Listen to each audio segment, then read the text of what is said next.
Hello, this is Viviana's Magic World. Come in,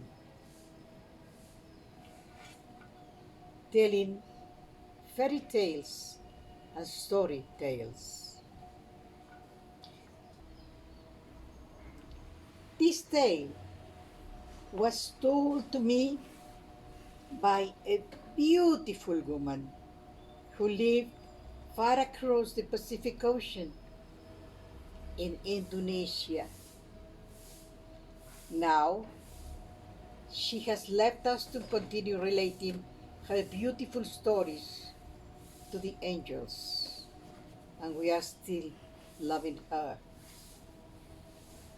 Many, many years ago, in the land of the Mayas, lived a wise king and his kind and beautiful wife. The king governed surrounded by philosophers, writers, poets, musicians, astrologers, and magicians.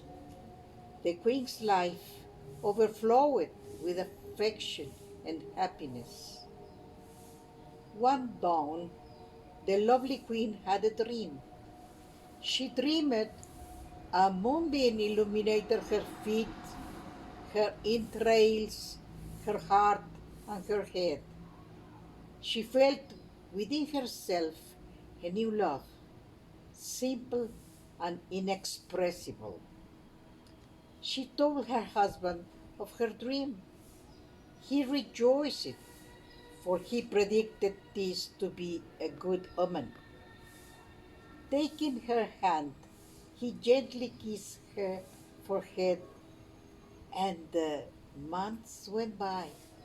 9 months, and happiness reigned in the palace. A baby girl was born to the queen. She was named Itzel. She grew beside her mother. From her, she learned to value each human being as an individual. She studied astrology and immersed herself in the wisdom of the sages. She sang with the poets, wrote what her eyes saw and her heart felt, as she loved God. From her father, she obtained keen judgment, strength, and a love of learning. Itzel was a sweet and loving. She treated even the most humble of the palace servants with great respect. She was benevolent, kind, and tender hearted. And years passed, years passed. Now Itzel was 15, a lovely young woman. The king said to the queen, "My queen, the time has come to think of matrimony of our daughter.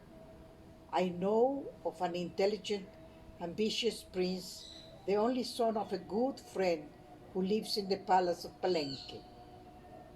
I shall send forth an invitation to the prince and his parents to be our guests." The day arrived when Princess Itzel would meet Prince Miche. Itzel was dressed by her mother in a gown of an unadorned lilac silk. Her head was crowned with flowers. The prince arrived with his parents, tall, dark, and slender. He radiated intelligence, pride, and courage.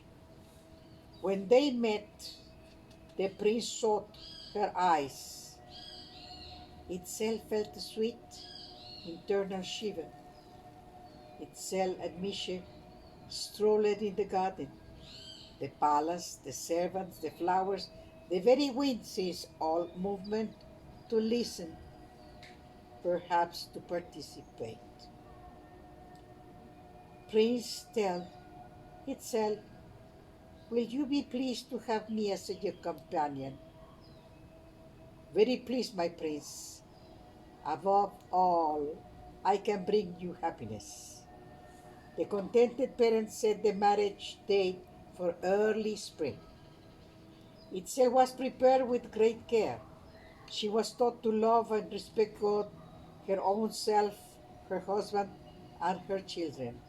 She was taught to speak thoughtfully, respect others, to work beside her husband, to dream his dreams, and share his ambitions. The day of the wedding arrived. Everything was in white and gold. The entire kingdom was invited to share, and fountains of honey, cakes, bountifully fruits, and roasted faisans and deer. And now, 5 years passed, and a strange thing was taking place. The princess was no longer happy. She meditated for long hours on end.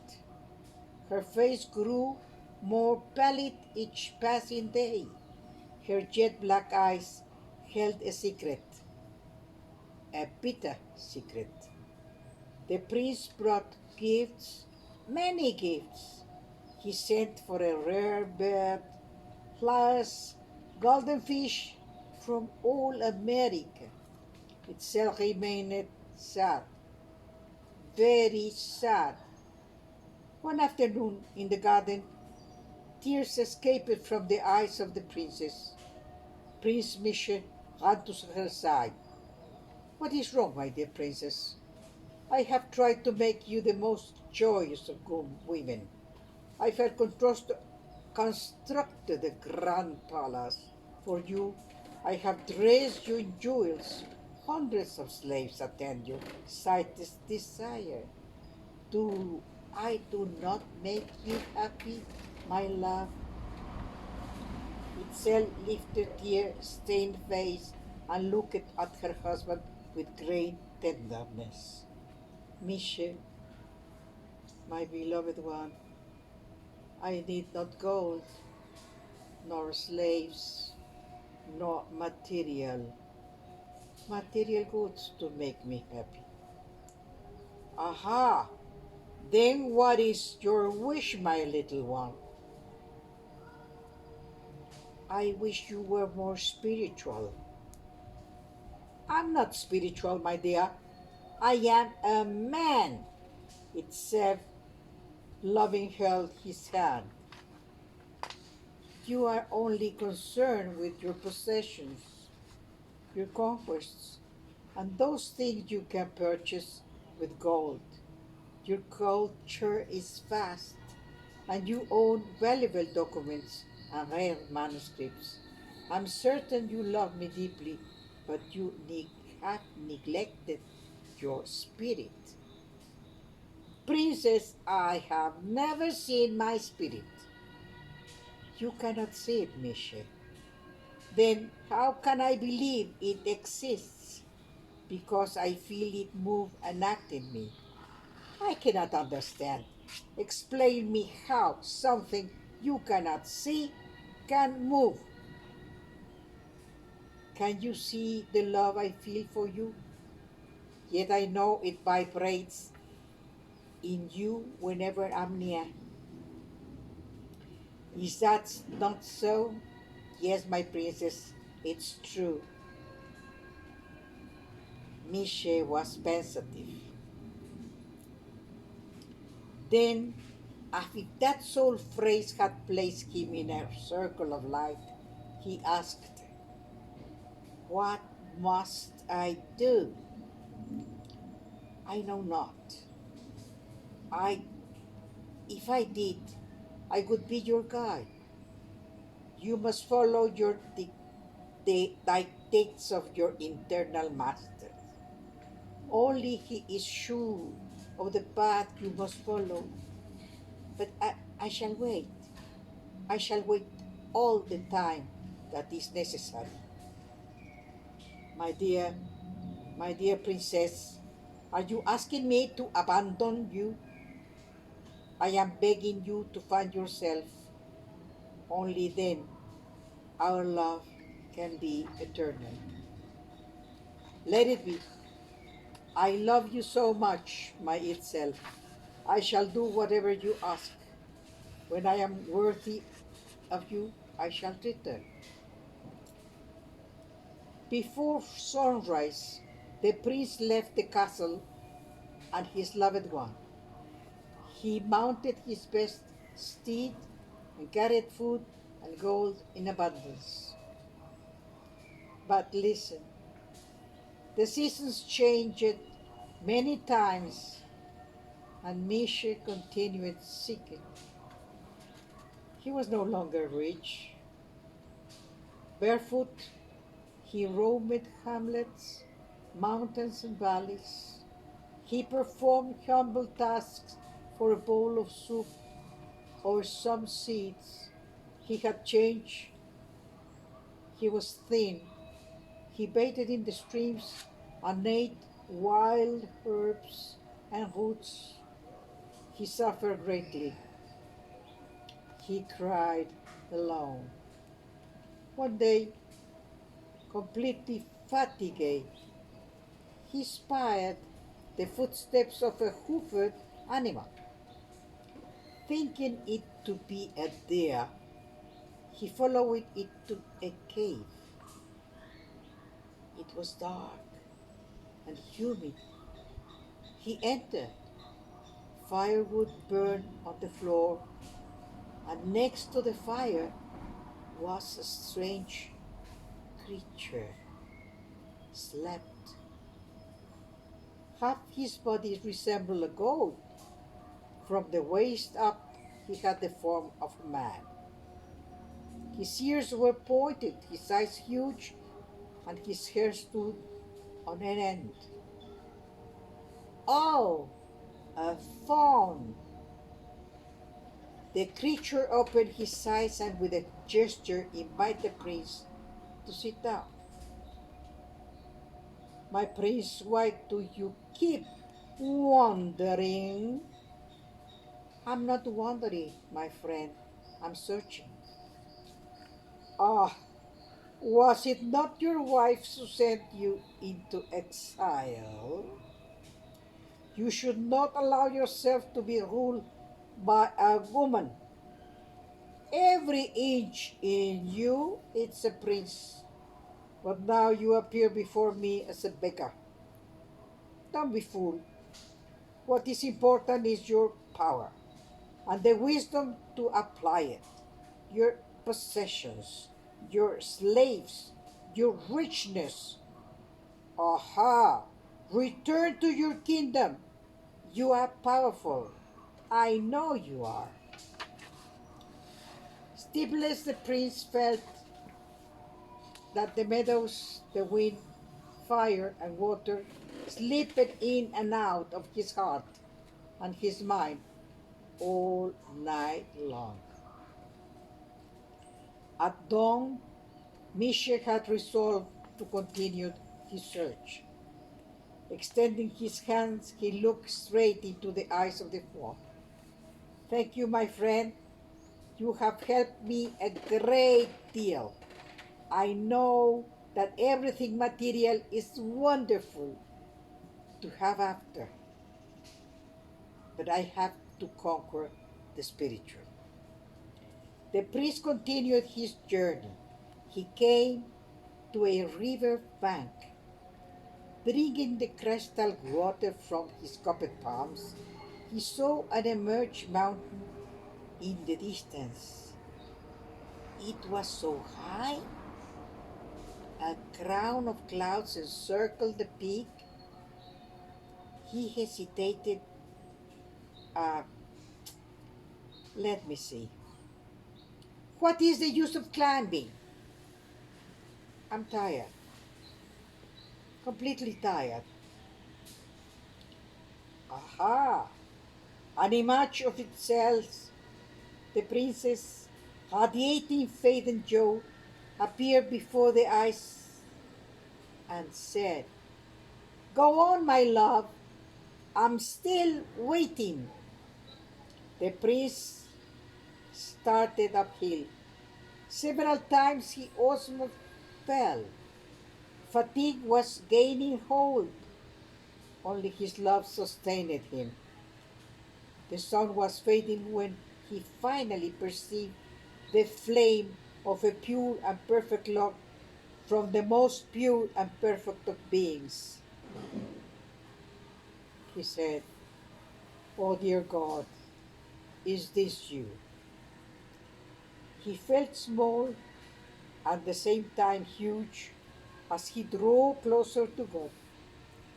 Night fell. He had conquered himself at last.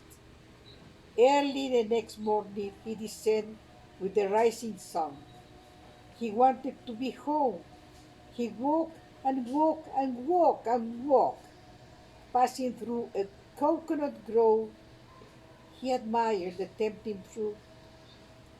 He lunged for the cool coconut water, but refused to stop, even for a moment. He was anxious to return to the castle. Itzel sent out a reception committee. She received him with great love. She had a hot bath prepared and clothes and jewels worthy of her prince. A delicious banquet awaited him. Surprised, Misha noted that a pitcher of coconut water was placed on a special table decorated with a beautiful embroidered cloth. The prince asked, "Tell me, my princess, why is this coconut water so placed?" "Because you decided, my love. Drink now. When two souls truly love each other, the desires of the one are the desires of the other." It is that this legend, this tale, lies written with the palace in the palace walls of Palenque. In Lakesh. El aire esta melodía. Hermano, toma mi mano, ven al encuentro de un mundo mejor. Su voz es la esperanza en la paz y armonía bajo el sol del amor. My brother, please take my hand. Come to the gathering of a wonderful land. Subud is a new hope in the peace and the harmony under the sun of love. Mon frère, prends ma main, viens à l'ensemble d'un monde meilleur. Subud, c'est la espérance dans la belle harmonie au soleil de l'amour. Hermano, toma mi mano, van al encuentro de un mundo mejor. Subud, c'est la espérance dans la belle harmonie au soleil de l'amour.